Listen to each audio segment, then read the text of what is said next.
I told you we'd be back. And ye shall know the truth, and the truth shall make you free. It's Joey Hudson. I wanted to name it the Joey Hudson bill, but, they don't allow you to put names on bills. But I wanted to call it the Joey Hudson bill because I know that one's been near and dear to you for a number of years. That's how it's done. Let your voice be heard. And the truth shall set you free. Here's Joey Hudson. Welcome into this Thursday, November the 2nd edition of Just the Truth. Broadcasting from the PhD Weight Loss and Nutrition Studios. To lose weight for the last time, visit myphdweightloss.com. So here's what's in the news today. The genocide that is happening right now, as people are staying silent, is the true essence of how we're all feeling. This is exactly what they're telling us who they are. Not all of America is with the Oval Office right now or what Congress is doing. The majority of them want a ceasefire. That was Rashida Tlaib just a few weeks ago as she was protesting the Israel's response to the terrorist attacks from Hamas.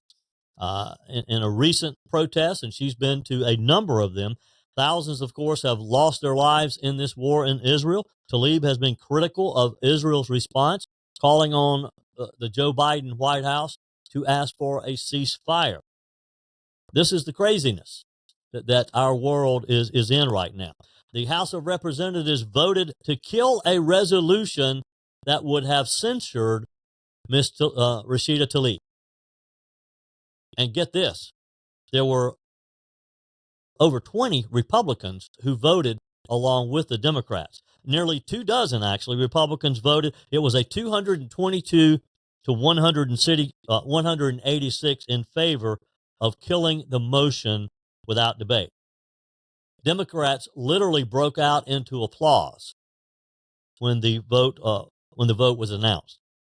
Tlaib had been the target of censure, a formal punishment in the House. It was introduced by Representative Marjorie Taylor Greene from Georgia over Tlaib's comments and her actions related to the ongoing war between the terrorist Hamas and Israel. A retaliatory resolution aimed at censuring Greene, introduced by Representative Becca Balint, a Democrat from Vermont, was pulled once the outcome of this vote was known. Balint released a statement celebrating the Tlaib resolution's failure, in which she said that she was withdrawing her resolution against Greene for now. Her statement said, "Given the fact that this conference voted unanimously for an election denier, there was a question of whether my resolution to censure Representative Greene could pass with the votes it needed from moderate Republicans. They have shown they're unable to stand up in moments that require courage," Balint said, referring to the election of Speaker Mike Johnson just a couple of weeks ago. She went on to say, "But tonight, when 23 Republicans said no to Representative Greene's bigotry, I saw this situation a little differently. I want to thank them for doing the right thing, and I'm going to hold back on the vote for now.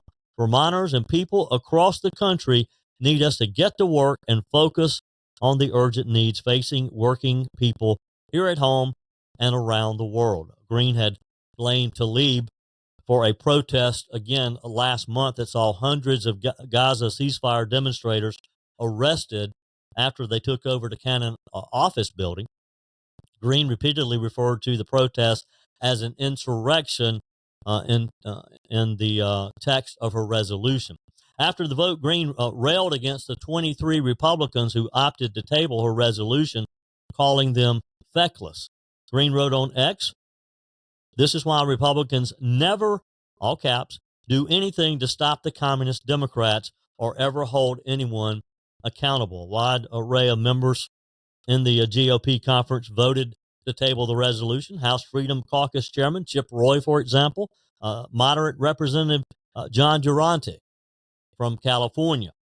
One of the 23, Representative Tim Walberg, who is from Michigan, said that he was taking a stand for free speech in voting to halt the Tlaib censure, but condemned her rhetoric about Israel. Here's what he had to say.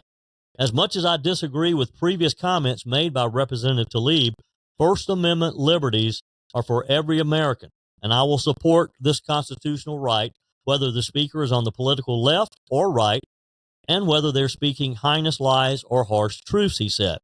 When we hear evil speech, we should not look to the government for the answer, but rather speak up as individuals to denounce it. Now, these are people who are defending the actions of terrorists. They're butchers. Hamas they're butchers. They're proud of slaughtering innocent people, innocent children. Listen to this.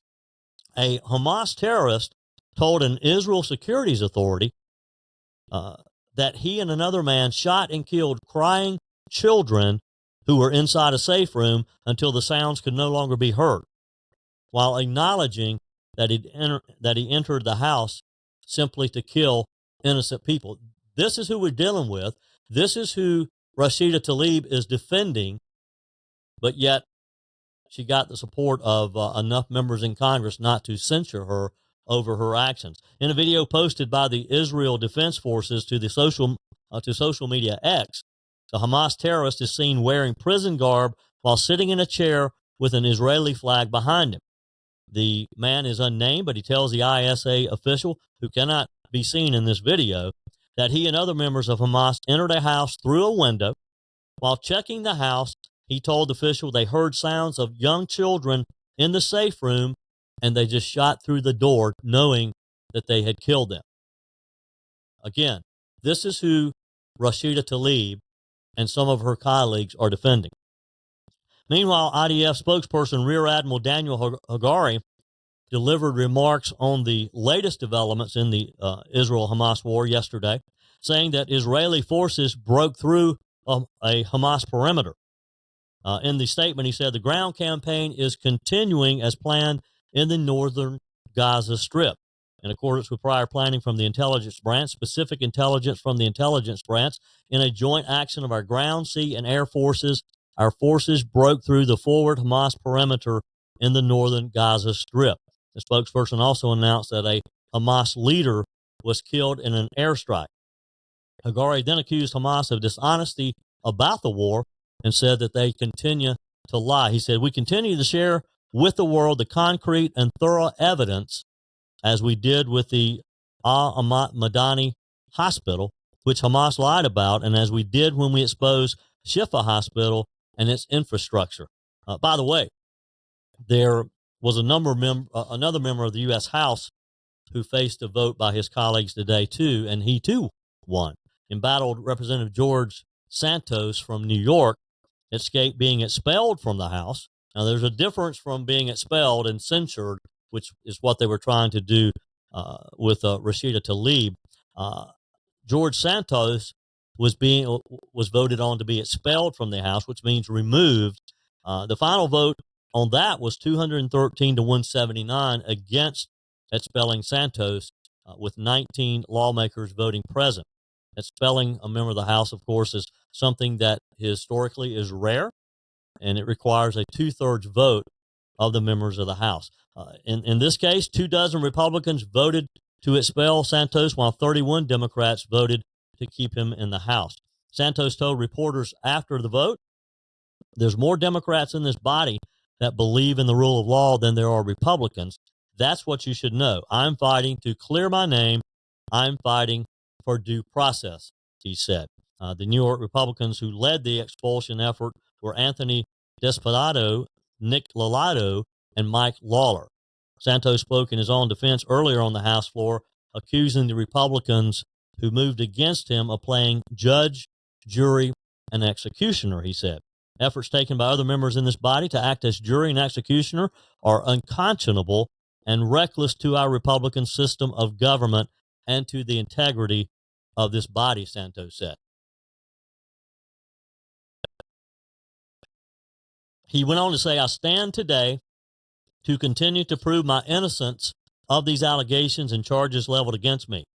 I'd like to say I understand the point of view of my colleagues, but actually I don't. One can't say that they're pro-Constitution and at the same time act as judge, jury, and executioner. Where is the consistency, he said. Santos was the only member of Congress to speak in his defense during debate ahead of the resolution. He's been in scandal after scandal. He was charged with conspiracy, wire fraud, making false statements, falsification of records, aggravated identity theft, and credit card fraud last month. He faces a total of 23 charges. Your comments are welcome on the Truth text line, 864-477-JOEY. That's 864-477-5639. You can also send me a quick email, joey@joeyhudson.com, and you can leave a voicemail as well, 864-477-JOEY. Hey, just a heads up, if you use eye drops. Eye drops sold at Walmart are being added to the Food and Drug Administration's list of potentially dangerous products. Now, this is scary because how many of us buy, I have dry eye at times, and I just run into Walgreens, pick up a bottle of eye drops, never think anything about it. Well, you need to consider what you're buying. Consumers are now being told to avoid Equate Hydration PF Lubricant eye drop in the 10 milliliter bottles. It's already being removed from Walmart store shelves and its online marketplace due to the potential risk of eye infections that could actually lead to partial or complete vision loss, according to an updated notice from the FDA. Last week, federal health regulators first warned consumers to either avoid or throw out 26 other products that were meant to treat dry or irritated eye. Again, I do the same thing. I just randomly choose one. If it says dry eye on the bottle, I assume that it's safe. After an investigation revealed that there were insanitary conditions in a manufacturer's facility, Walgreens and other pharmacies have started to remove them from the shelf. So a word of caution, maybe you should just clean out your drawer, which is what I did yesterday, and throw out everything and start over again. According to officials, there were positive bacterial test results from an environmental sampling of critical drug production areas in the facility that produces the drug and bottles the drops. The agency hasn't disclosed what type of bacteria was actually found, and it hasn't tied this warning to any prior outbreaks of antibiotic-resistant bacteria, but Global Pharma Healthcare has linked the two in previous cases. Walmart said in a statement that it takes the, quote, quality and safety standards seriously for all of our suppliers, and that it's working with manufacturers to deal with the situation. On top of removing the items from the store, Walmart also implemented a sales block at its registers to prevent any future purchases, they say. The 26 previously listed products were marketed under brands for CVS Health as well, Leader and Cardinal Health, Rite Aid, Velocity Pharma, and some Targets. So again, just because it has CVS or Rite Aid or Target or Walgreens or whatever the brand is, you may want to toss it until they can get this figured out. According to the report, some pharmacies had already started the process of removing the products from store shelves and their online marketplaces when the warning was posted last week.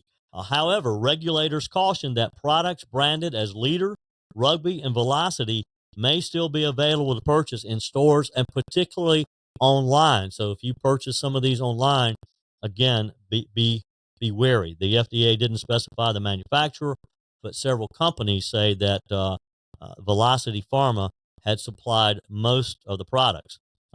Fortunately, there haven't been any reports of eye infections related to some of these products. However, consumers have signs, or if they have signs or symptoms of eye infection, you need to seek medical help immediately, they say. Here's what some of the symptoms that they're warning about. Eye infection could include irritated or red eyes, worsening pain in or around your eyes, even after contact lens removal, they say. Light sensitivity, sudden blurry vision, or unusually watery eyes or discharge, according to the Centers for Disease Control and Prevention. Patients are encouraged to report any adverse events or quality problems that they have with any medicine to the agency's MedWatch adverse event reporting program. In the meantime, CVS, which immediately pulled products supplied by Velocity Pharma within the CVS Health brand products, notified the FDA and is offering consumers a refund for any product that you may have. A spokesperson said, "We're committed to ensuring the products we offer are safe, work as intended, and satisfy customers, and are fully cooperating with the FDA on this matter." Cardinal Health said that it had placed all identified impacted eye drop products in its inventory on hold and is working with Velocity Pharma and the FDA to initiate a recall on all impacted rugby products. Cardinal Health said in a statement, "We're working with the Velocity Pharma, the supplier of the impacted eye drop products, to gain additional insight regarding this insanity." Again, if you use eye drops, just beware. I think maybe you should do what I did and just clean out the drawer of any previous products just to be safe. Speaking of being safe and health, cigarettes have been a topic of discussion for years. I mean, how many times have we talked about tobacco companies and how through some of the landmark legal cases, tobacco companies have been charged or found guilty of adding additional nicotine and other additives to cigarettes to make them more addictive. They've paid out millions of dollars over the years because of these lawsuits, yet the tobacco industry is still going strong. I've never smoked cigarettes, so I don't know that feeling. I have friends, I have family who smoke, and they tell me of the struggle it is to stop. I mean, we know cigarette smoking is dangerous for our health. It's one of the leading causes of heart disease, lung cancer, and a lot of other illnesses. But when the discussion of limiting the production and access to cigarettes is started, the reality of the economic benefit often overshadows the health risk. Case in point, a conservative advocacy group, Building America's Future, is launching a six-figure ad buy across multiple 2024 swing states and congressional districts all over the Biden administration's proposed menthol cigarette ban. According to Building America's Future's ad buy, the Food and Drug Administration's actions restricting menthol cigarette sales would jeopardize hundreds of millions of dollars in state revenue nationwide. Overall, they say a tax foundation analysis conducted in 2022 said that the restriction would cost the federal government $1.9 billion and state governments over $4.7 billion, given the high tax rates on cigarettes. Have you ever noticed what a pack of cigarettes is actually, the taxes on those, what it costs? Jeffrey Singer is a senior fellow at the Free Market Cato Institute, and he wrote in a report that was published on October 17th, "Sadly, it appears the menthol ban train has already left the station," he said. "This means more business opportunities for purveyors of black market products ranging from illicit drugs to cigars and cigarettes, and if history teaches us anything, we can expect to witness many harmful unintended consequences." He goes on to write and added comments that were submitted to the FBI. To the FDA, the Food and Drug Administration. "Prohibition fuels an underground market where peaceful, voluntary transactions become crimes. It gives law enforcement another reason to interact with nonviolent people who commit these victimless crimes," he said. "With menthol cigarettes more popular among blacks and Hispanics, expect police to focus their attention on minority communities." The ad buy specifically targets New Hampshire, North Carolina, South Carolina, all those who are listening here in the upstate. Also, New Hampshire's 5th Congressional District, Colorado's 8th Congressional District, Pennsylvania, multiple districts there, Ohio, Connecticut. All of these are swing states important in next year's presidential election. According to the Tax Foundation analysis from last year, swing states Georgia, Michigan, North Carolina, and Ohio would see revenues decline by an estimated $123 million in Georgia, $219 million in Michigan, $165 million in North Carolina, and $227 million in Ohio. So when you start talking about millions of dollars of tax money, then the idea of protecting people's health sort of go out the window, doesn't it? According to industry reps, the average pack of cigarettes in the U.S. faces $1.91 in state taxes and $1.01 in federal taxes. I mean, what is that? That's $2.92 in taxes before you even get to the cost of the product. Additionally, they say every state continues to receive funds from the Master Settlement Agreement, which was a 1998 settlement between the states and nation's four largest tobacco companies to resolve dozens of health-related lawsuits and to reduce youth smoking. The Tax Foundation concluded that this translates to about 75 cents per pack in 2022. In April of 2022, the FDA issued product standards to prohibit menthol as a characterizing flavor in cigarettes and prohibited all characterizing flavors in other tobacco and in cigars. The agency said that the move would reduce disease and death from tobacco product use by reducing youth experimentation and addiction and increasing the number of smokers who actually quit. Health and Human Services Secretary Xavier Becerra said at the time the proposed rules would help prevent children from becoming the next generation of smokers and help adult smokers quit. He added the proposed rules represent an important step to advance health equity by significantly reducing tobacco-related health disparities. Tobacco smoking, according to the FDA, remains the leading cause of preventable death nationwide. In proposing the rules, the FDA cites its congressional authority to adopt tobacco product standards. Last month, the FDA sent the proposed regulations to the White House Office of Management and Budget for review. That's one of the final steps that they have to take before it can be implemented. Brian King is the director of the FDA's Center for Tobacco Products. He previously said that the move means that the proposal reached its final step of review for regulatory documents. Senator Tom Cotton from Arkansas said this administration will make criminals of law-abiding citizens while granting actual felons early release and encouraging illicit drug use.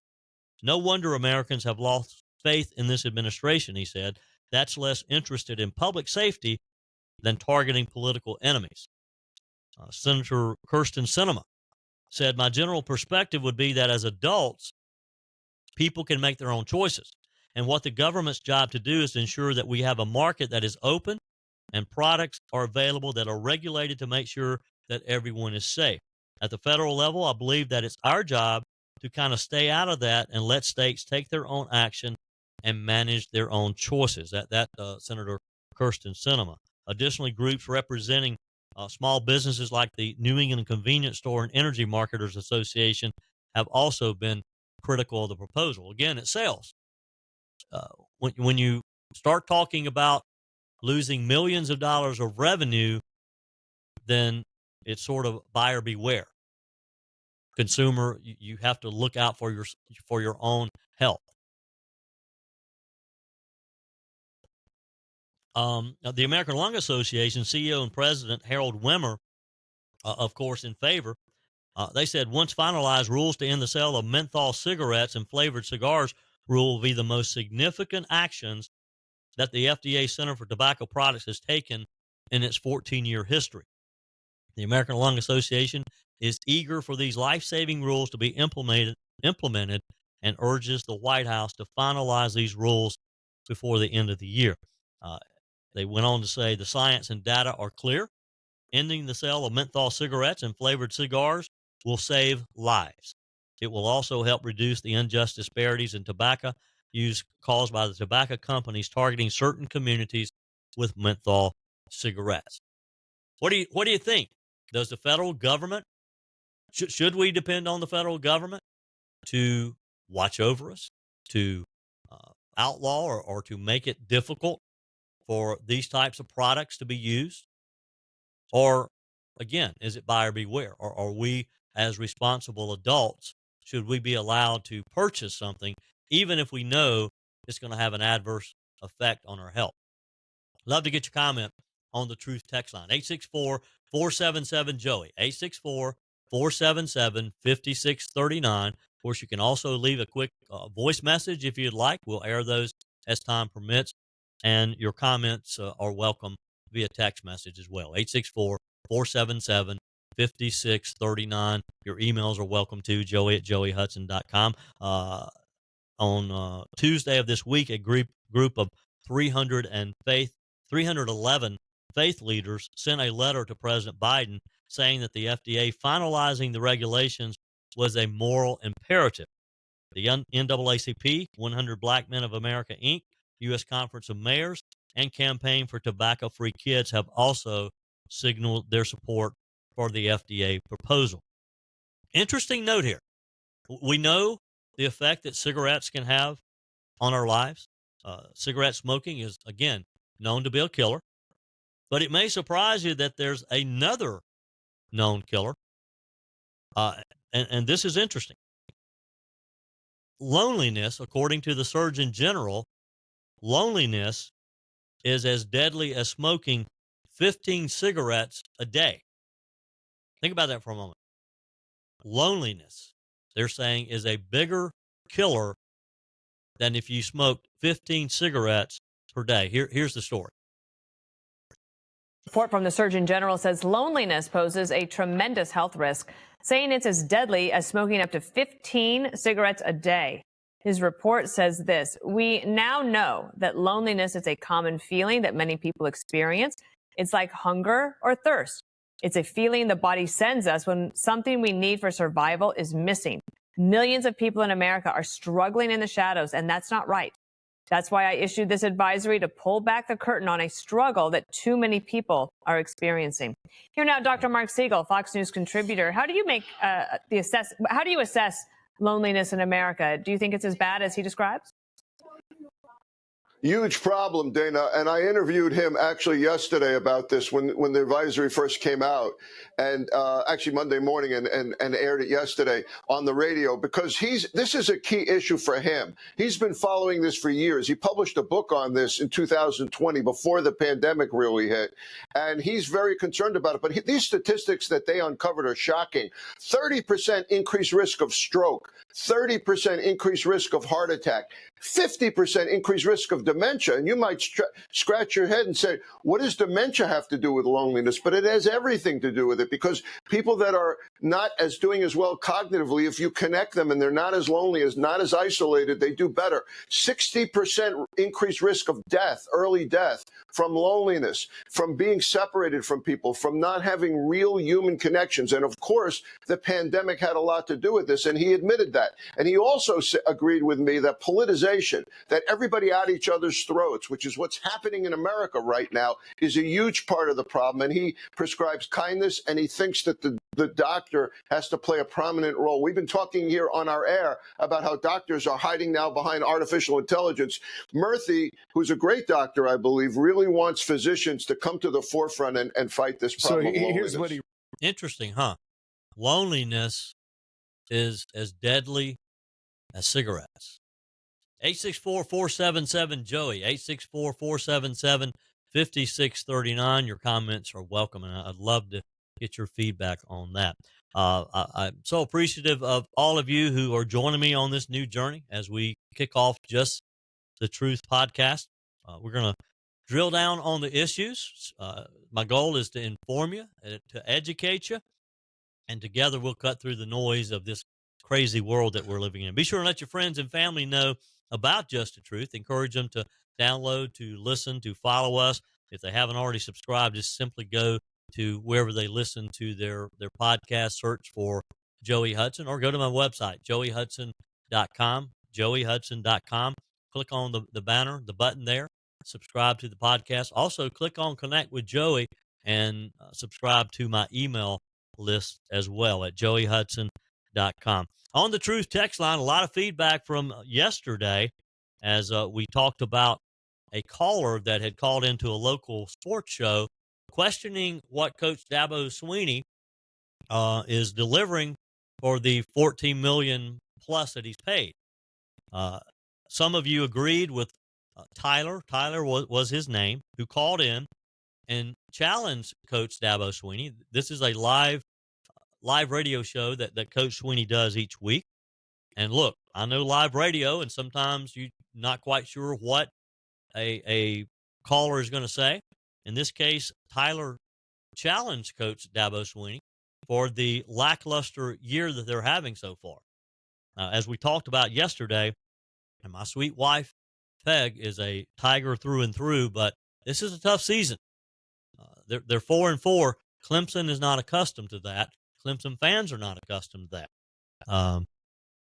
Fortunately, as a Carolina Gamecock, we've kind of gotten used to that at times, haven't we? Tim writes, Dabo got a major point wrong. At Clemson, the expectation has always exceeded the appreciation. He has not been a Tiger fan as long as I have, and I remember many, many, many times when Clemson got beat and the expectation was always there. Tyler was dead on it, he said. Dabo is a great Christian man, but that has nothing to do with being the head coach of the Clemson Tigers. I do not watch any football any longer.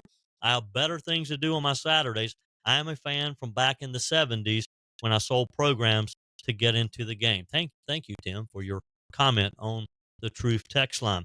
Bob from Little Rock says, Joe, in regards to the guy who called in to criticize Dabo, I don't have a dog in this fight, but I can say with all my heart, go Dabo, go Dabo, go Dabo. Thank you, Bob from Little Rock. Katrina from Welford writes on the Truth text line. This is Katrina in Welford. Old dogs, new trick.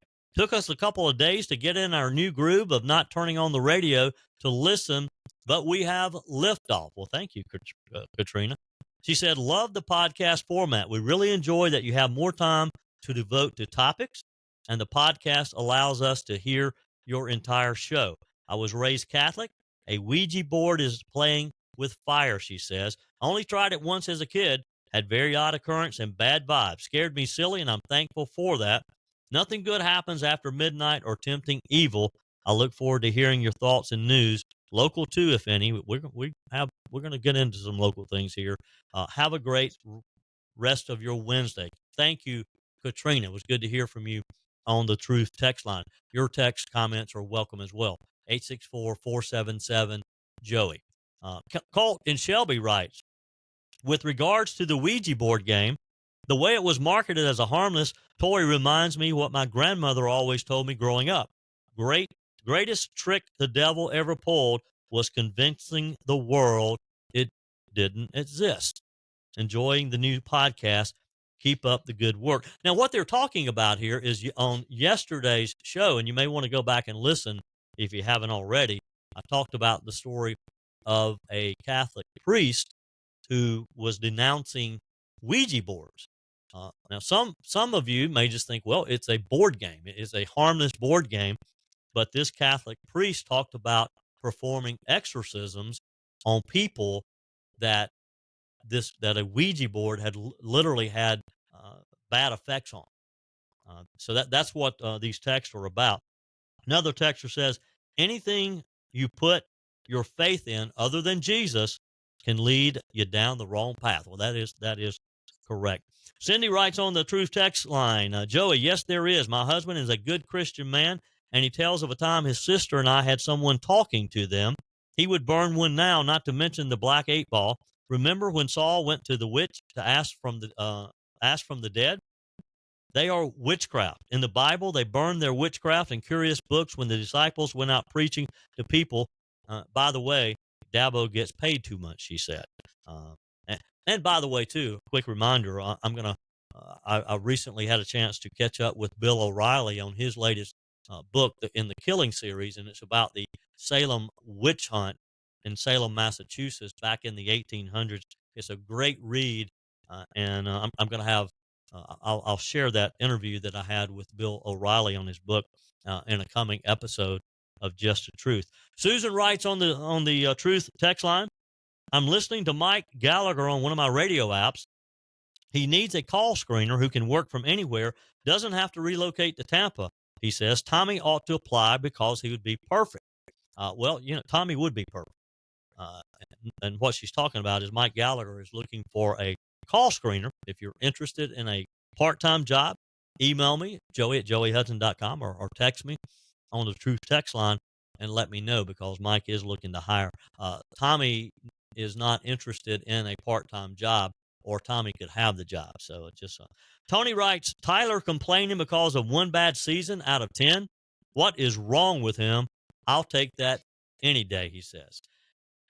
864-477-JOEY, 864-477-5639 is how you can sound off as well. Let me take a moment to talk with you about what I love about PhD weight loss and nutrition. As many of you know, if you have listened to me for any period of time, 3 years ago, I met Dr. Ashley Lucas, and I was able to lose 30 pounds within just a few months.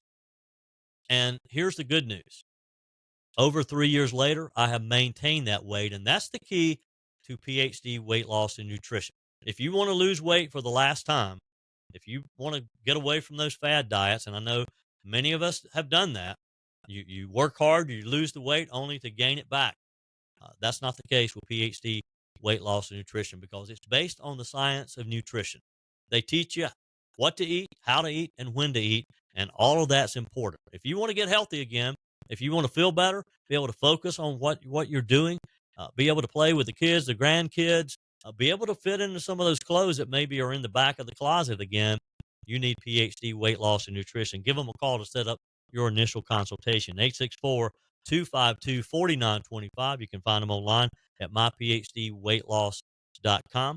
PhD Weight Loss and Nutrition, the official partner of the Clemson Tigers. Is Joe Biden ever going to be held accountable?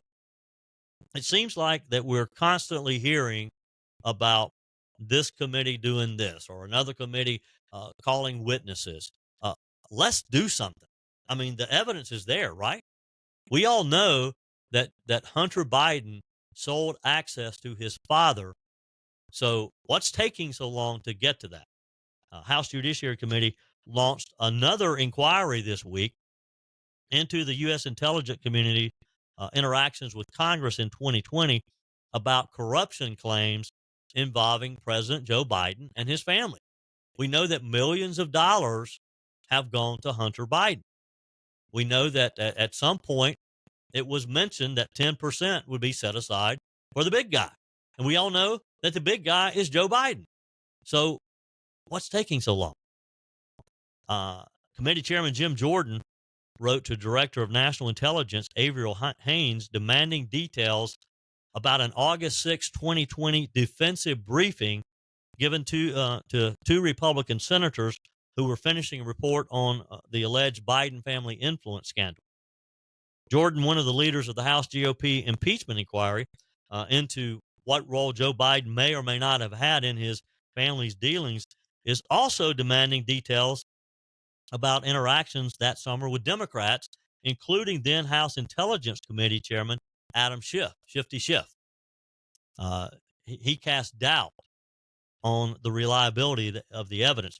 Jordan wrote to Haines, the Committee on the Judiciary and the Select Subcommittee on the Weaponization of the Federal Government are investigating allegations that the U.S. intelligence community obstructed a congressional inquiry in 2020 by falsely alleging that the work of two U.S. senators was advancing Russian disinformation. How many times have we heard this? Two FBI officials gave the defensive briefing. And this is a term for briefings that warn of potential targets of foreign intelligence operations. The briefing was given to Senator Ron Johnson and Chuck Grassley at the time, even though the senators later said it was unnecessary and consisted primarily of information that they already knew. The defensive briefing, Johnson and Grassley fumed in a statement later, said provided the Democrats and the liberal media the vehicle to spread their false narrative that our work advanced Russian disinformation. FBI official Nikki Flores, who now leads the Washington Field Office's Intelligence Division, said that she and another FBI official gave the briefing in 2020 at the behest of the Office of the Director of National Intelligence. She said ODNI owns this whole process. In her testimony to Judiciary Committee back in July in a deposition, ODNI took the lead in drafting the script, she said. Jordan's letter to Haines seeks the script, including all drafts of the script that ODNI prepared for the FBI to brief Senators Grassley and Johnson in August of 2020. It also seeks all documents and communications referring to or relating to the July 13th, 2020 letter from then Senate Minority Leader Chuck Schumer, Senator Mark Warner, then House Speaker Nancy Pelosi, and Representative Adam Schiff to the FBI, which included a classified attachment with an unclassified element that attempted to tie Senator Grassley and Johnson's investigation again to Russian disinformation. They say that the letter was used to portray the Johnson-Grassley investigation as receiving information from a pro-Russian figure in Ukraine, even though the senators said that wasn't true.